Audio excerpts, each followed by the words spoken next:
Bueno, hermano, que el Señor los bendiga después de estas palabritas introductorias que tuvimos hablando de los tiempos pasados y lo importante que es atesorarlo. Porque vivimos en un país donde todo el mundo parece que nació ayer, ¿verdad? Que la gente como que todo empezó hoy, mañana no hay pasado.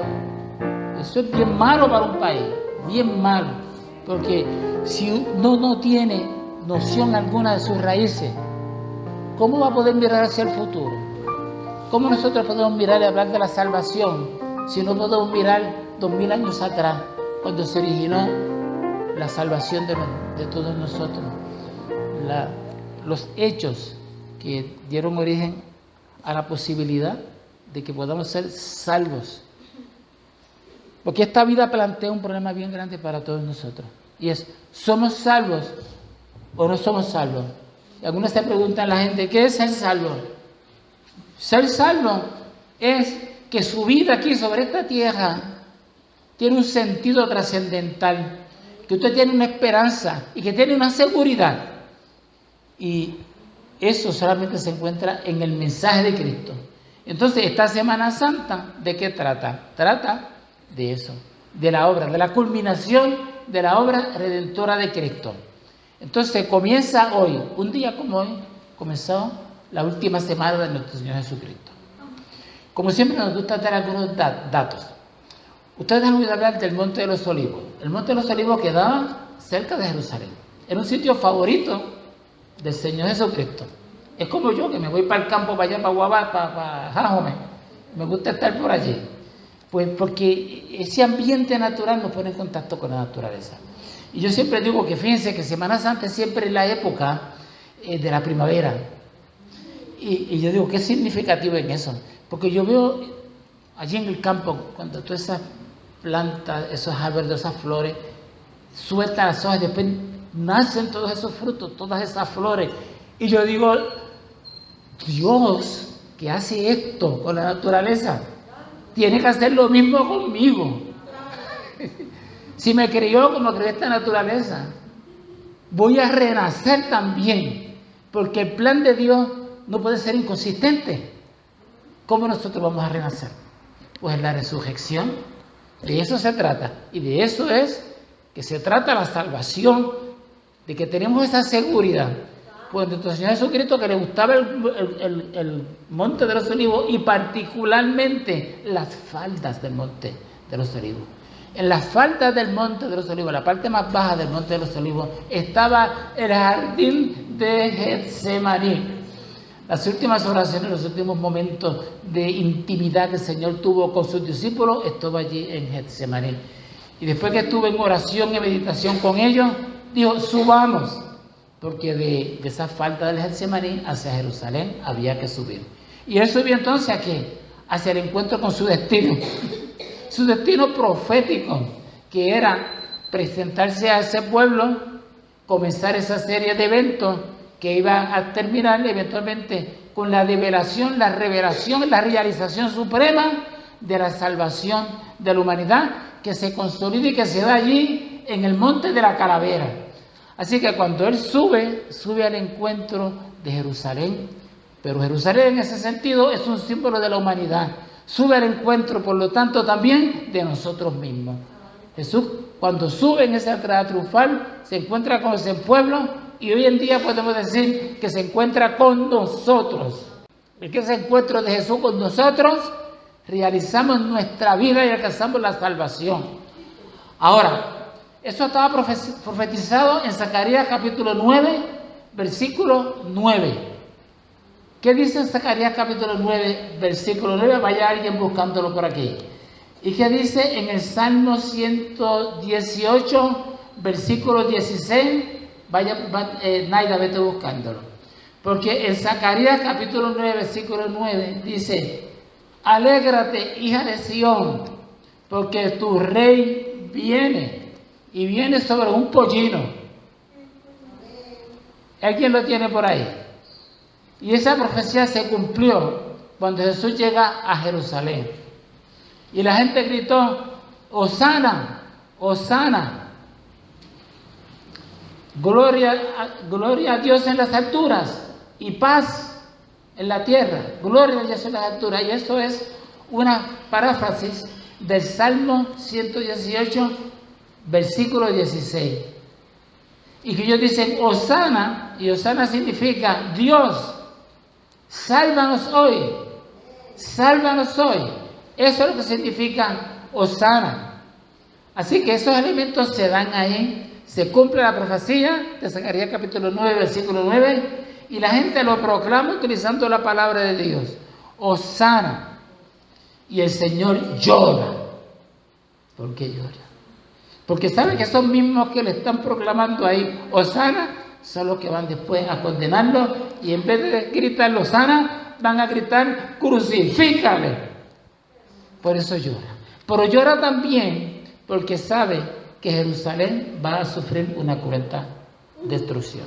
Y cómo eventualmente iban a ser objeto de una gran calamidad, que de hecho se da 40 años más tarde, después de la muerte de nuestro Señor Jesucristo, que es cuando el general romano Tito viene y destruye a Jerusalén, y ni del templo ni de la ciudad de Jerusalén queda piedra sobre piedra.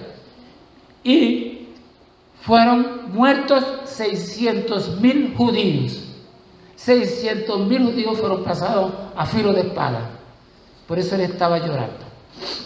Entonces, cuando él está planificando su entrada a Jerusalén, envía a sus discípulos a que vayan de fulanito, y le digo, el maestro, el Señor dice que nos dé un asno que tienes ahí, un asnito, y le llaman pollino. ¿Usted sabe qué es un pollino? Un asno joven. De hecho, el asno era el animal que más se utilizaba en toda África. En toda África, desde miles de años, se utilizaba el asno como lugar de transporte. Y ellos van allá donde esta persona, y ellos le preguntan, ¿quién lo pide? Y él dice, el Señor lo necesita. ¿Y cuál fue la reacción de esa gente? Pues que se lo lleve, si el Señor lo necesita. Ahora, la palabra Señor en griego es Kyrios. Se escribe K-Y-R-I-O-S. Un Kyrios es un amo, es el dueño. Cuando ellos van donde esta gente y le dicen el Señor, nosotros no sabemos qué esta gente pensó realmente, porque la Biblia no lo dice. Pero ciertamente la palabra Kyrios tiene un significado espiritual también. Kyrios, Señor el dueño, también significa el Señor de los cielos, significa Dios. Por eso cuando yo le hablo del Kyrios, estoy hablando de Dios. Así que se dan estos eventos. Vamos entonces a ir sobre la lectura de este pasaje con los comentarios de ustedes para entonces culminar la lección y el podcast del día de hoy. Comenzamos, como siempre, con Naida. Aunque yo le di bastante información, déjame decirle una cosa. Ustedes siempre aportan mucho más. Ese contenido de su experiencia de vida y su vida y la historia de su vida cristiana es algo fabuloso. Hermana Naida, adelante. Lucas 19, del 28 al 31. Dicho esto, iba adelante subiendo a Jerusalén, y aconteció que llegando cerca de Betfagé y de Betania, al monte que se llama de los Olivos, envió 2 de sus discípulos, diciendo, id a la aldea de enfrente, y al entrar en ella hallaréis un pollino atado, en el cual ningún hombre ha montado jamás. Desátalo y tráelo. Y si alguien os preguntare por qué lo desatáis, le responderéis así, porque el Señor lo necesita. Bueno, pues viene a ser pues en la forma que él va a entrar a Jerusalén. Se nota la humildad. Al entrar en ese pollino, pues es un asno, un burrito, que significa humildad. Porque de todos esos animales, el caballo, la vaca, el asno es el más humilde. Y él escogió, esto lo cogió que nadie, se lo cogió puro, que nadie lo había contaminado, para montar al Señor. ¿Y qué pasa? cuando el que él mandó a buscarlo, que le dijo, el Señor lo necesita, lo dijo con autoridad. Y ellos entendieron. Y si el Señor lo necesita, aquí está. Entonces, el punto que tú trajiste, que fue el de la humildad. Oye, Dios como que es humilde. Dios es humilde, Dios es un Dios humilde. Yo me pregunto, ¿nosotros los humanos tenemos alguna razón buena para ser orgullosos y menospreciar al prójimo? Yo opino que... Yo creo que no, porque yo me he topado con muchísima gente humilde, muchísima gente buena, pero me he topado con mucha gente que no es humilde, que son resabiosos, que se creen que se lo merecen todo, y yo me pongo a pensar, pero si cuando nos vayamos todos, nos vamos sin nada, nos ponen ropa pero no llevamos nada. Y entonces, ¿para qué tú tanto orgullo si todos vamos por el mismo sitio? La muerte es una misma, como decía Vicente Paredes. La muerte no distingue ni señala. A todos en el polvo nos abisma, a todos en el polvo nos iguala. Sí, la muerte nos enseña que somos todos igual. Que porque vamos a afanarnos por tener esto, por tener lo otro. Y que no hay razón, ¿verdad?, para sentirnos que somos mejor que nadie. A veces la persona más humilde puede enseñarnos a nosotros cosas. Fíjate, Dios es Eso excluye el racismo, excluye el menosprecio, cualquier tipo de menosprecio de un ser humano, por más humilde que sea, no se puede rechazar. Claro que no. Jesús entonces escogió ese asno, el animal más humilde, el más insignificante, para él montarlo. ¿Qué pasa? Que la gente se desilusionó pensando que si era un rey iba a venir en carrozas, con prendas, con oro, y él vino bien humilde. Esa es la gran lección de la humildad. Sí. Y en eso hay una gran consistencia en toda la vida de nuestro Señor. Gracias, hermana Naida. Ahora pasamos con nuestra hermana Adelaida. De San Lucas 19, del 32 al 35. Fueron los que habían sido enviados y hallaron como les dijo. Y cuando desataban el pollino, sus dueños le dijeron, ¿por qué desatáis el pollino? Y ellos dijeron, porque el Señor lo necesita.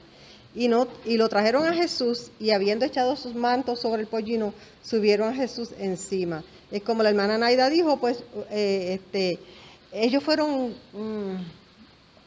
guiados, me imagino, por el Espíritu Santo. Y entonces fueron obedientes y dejaron que se llevara el pollino, el burrito. Y entonces lo trajeron a Jesús, y habiendo echado sus mantos sobre el pollino, subieron a Jesús encima. Esto es algo bien, bien extraordinario, bien bonito. Cuando el Rey de Reyes, el Señor de Señores, el Creador del cielo y de la tierra, de todo lo que creó, se sentó sobre un pollino y lo pasearon por allí, y él sabía que ya la otra semana pues lo iban a crucificar, pero él no estaba pensando en eso.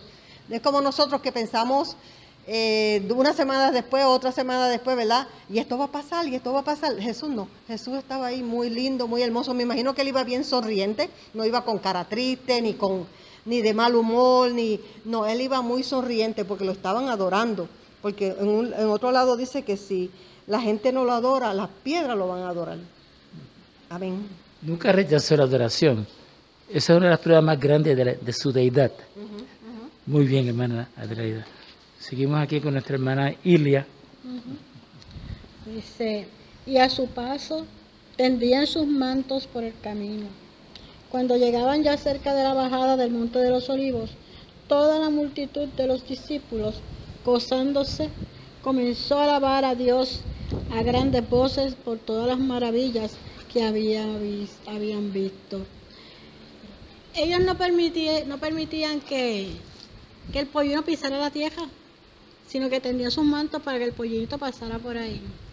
Y alababan, cantaban, le tiraban flores, ramas de los árboles, todas esas cosas. Pero el Señor sabía que esa misma gente después iban a gritar que lo crucificaran y que lo iban a llevar a muerte de cruz, porque lo iban a declarar que él era un delincuente. Y todo por predicar la palabra del Señor. El Señor quería salvar ese pueblo, porque le venía después una gran tribulación. Y el Señor lo sabe todo porque Dios es el mismo. Como pasa en la vida de nosotros.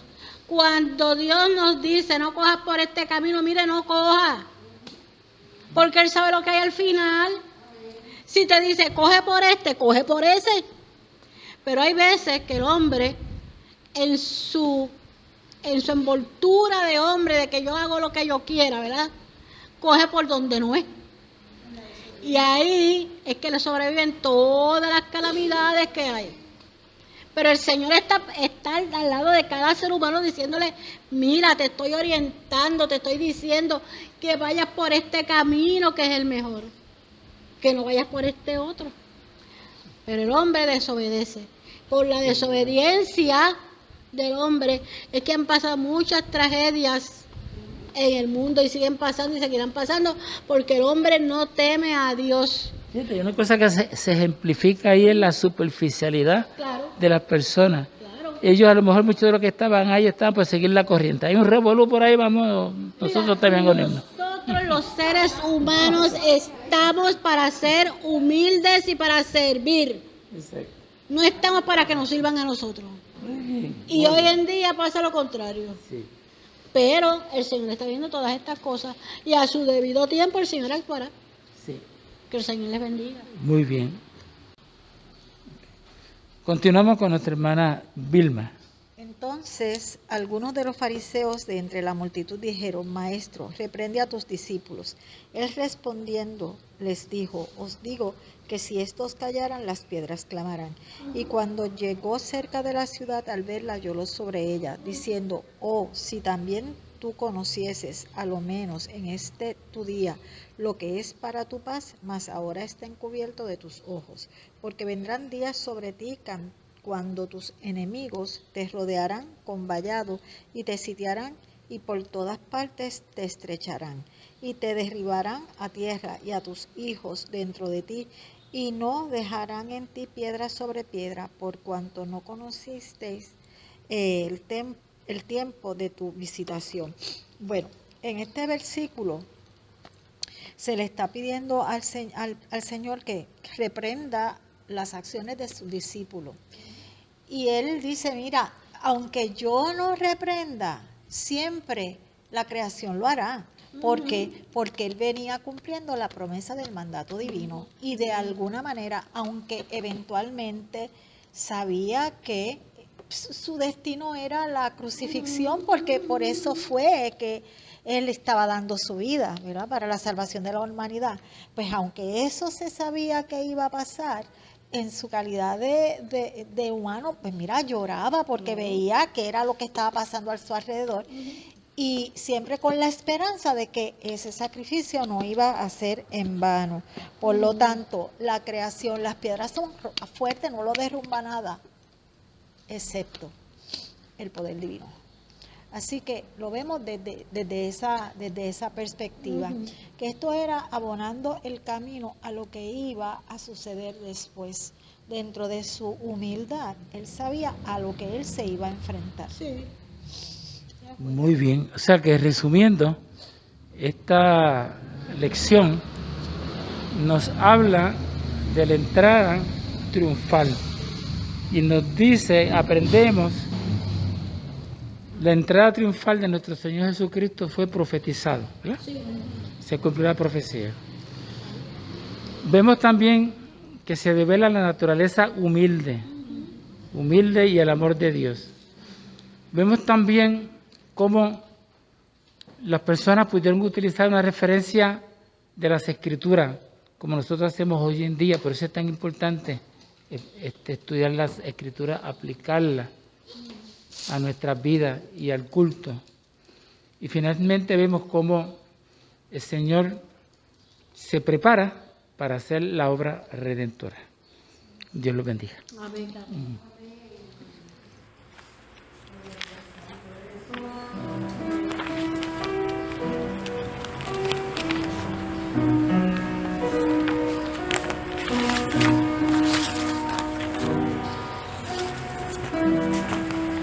Entrada triunfal.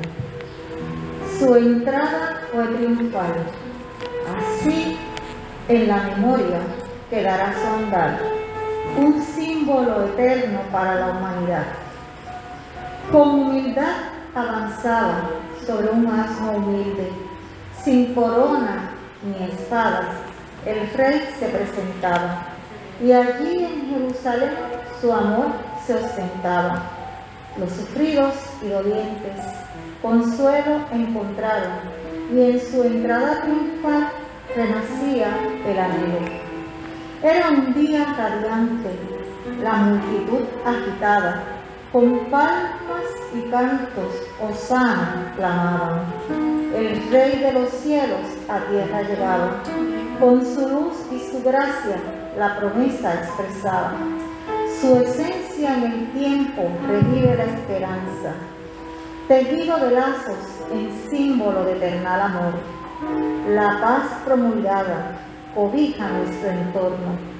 Su entrada fue pura y en cada entrada triunfal se avistó un regalo sin par, un motivo para amar. Que este domingo de Ramos, nuestro andar en los caminos del Señor se eternice en su grandioso amor y que su sacrificio no sea en vano, porque reconocemos que en Él hay salvación. Amén.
Este tiempo que estamos viviendo, ¿verdad? Para el hombre que no tiene a Cristo, o la mujer, digo yo, pues son tiempos bien duros y bien difíciles, pero este tiempo es hermoso, ¿sabes? El Rey de Reyes, el Señor de Señores, lo que hizo por nosotros en la cruz, eso es extraordinario. Eso es un amor que no lo siente nadie, ni nuestros padres, ni nuestros hijos, nadie. Y es algo tan extraordinario y bien agradecida de Dios, súper agradecida de Dios.